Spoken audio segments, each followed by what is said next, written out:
अब सुख का तुम्हें पता है नहीं, भगवान कबीर साहब सुख देगा आपको। और वो सुख कैसे देता है? एक बार आप इस परमात्मा की शरण में आए हो, सच्चे मनते, सच्ची लगनते और सच्ची श्रद्धा से मर्यादा में रहकर कुछ दिन भक्ति करके देखो, आपके मुंह का थूक सूख जाएगा। इतने सुख सुनाया करोगे दूसरों को, और आपने सोचा करो कि सामने वाला मन में सोच रहा होगा ये झूठ बोल रहा है, और आप सारी साची बता रहे होगे और सामने वाले को ये सोच रहे होगे यूं सोचा यू पागल है, झूठ बोला सारी। लेकिन आपको अब वो सुख सागर मिल रहा है, वो परम पिता मिल गए। गीता अध्याय नंबर 15 के श्लोक नंबर 16 और 17 में 3 पुरुष बताए। पुरुष माने प्रभु, स्वामी। एक सरपुरुष, ये 21 ब्रह्मांड का स्वामी है। ये काल जिसमें हम रह रहे हैं, जिस काल के लोक में एक ब्रह्मांड में 21 ब्रह्मांड ऐसे ऐसे, इतना ही प्रभु है, इतना मालिक है। एक सरपुरुष है जो 7 संख्य ब्रह्मांड का स्वामी है। और 15वें अध्याय के फिर 16वें श्लोक में ये 2 पुरुष बता दिए, सरपुरुष और अक्षर पुरुष। 17वें श्लोक में बताया है कि जो वास्तव में जो श्रेष्ठ भगवान है, प्रभु है, वो तो इन दोनों से कोई और है। कहते उत्तम पुरुष है तू अन्य परमात्मा इति उदारत, ये लोक चरण आविश्य विवर्ती अवैश्वर है। जो उत्तम पुरुष है ना, पुरुषोत्तम सही भगवान, इन दोनों आते न्यारा है, और वो वास्तव परमात्मा कहा जाता है। वो वास्तव में परमात्मा है, वह श्रेष्ठ आत्मा है। परमात्मा की परिभाषा क्या है, डेफिनेशन क्या है? जिसका परमात्मा, परमात्मा करता श्रेष्ठ आत्मा, परम माने श्रेष्ठ, और श्रेष्ठ आत्मा ये काम करेगी।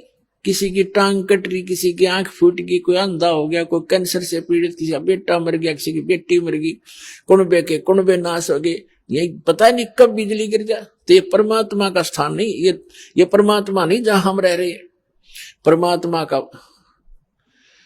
परमात्मा की परिभाषा है श्रेष्ठ आत्मा, और श्रेष्ठ आत्मा वो होती है केवल सुख दे, दुख होता ही नहीं उसके पास। जैसे आम का पेड़ होता है, छाया भी दे और मधुर फल भी देता है, इसी प्रकार ये समर्थ परमात्मा कबीर भगवान है। और इसकी शरण में आने के बाद आपके ऊपर कैसी मेहर होगी आप सोच भी नहीं सकते। ऐसे सुख आपको प्राप्त होंगे जैसे आप भक्तों के अनुभव सुनते हैं। कल आपने सुना था, एक भक्त भोला बाला सा था, और वो बता रहा था कि मेरे को किसी भक्त ने, यहाँ के भक्त ने मुझे बताया कि ऐसे ऐसे देवी देवता की पूजा नहीं करनी, एक भगवान उसकी भक्ति करो।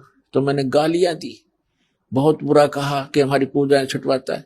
और फिर दया करी दाता ने पुस्तक पढ़ी, चाहे किसी पर, फिर यहाँ आया, यहाँ से फिर वापस गया, मोबाइल किराए पर गिरवी रख के आया 1000 रुपये में, और दाता ने वापस दे दिया। जाते ही 1000 का नोट ले पकड़ भाई। परमात्मा कहते हैं चारों युगों में देख ले हमने किसका रखा मार, द्रव सुता को दिन ने लीर जाके अंत बढ़ाए चीर। तो ये एक परमात्मा इन बातों से प्रसन्न होता है कि इस प्यारी आत्मा ने मेरे वहां जाने के लिए कितना कमाल कर दिया, पैसा नहीं और फिर संघर्ष करके आ रहा है। तो कहते हैं नुक्ते, वो नुक्ता था उसका, नुक्ते ऊपर रिच जाएगा 1 करोड़ कर्म जल जाए तुम्हारे। फिर जोत के लिए पैसे नहीं, भगवान खुद जाके 1 किलो घी दिया उसको, अगले भाई तेरे घर वालों ने भेजा है। हम पहले सुना करते थे कि नरसिंह जी का भात भर दिया, नरसिंह की हुंडी दे दी, यहाँ पर रोज दे रहा है सतलोक आश्रम बरवाड़ा से नाम प्राप्त प्राणियों को वो कबीर भगवान।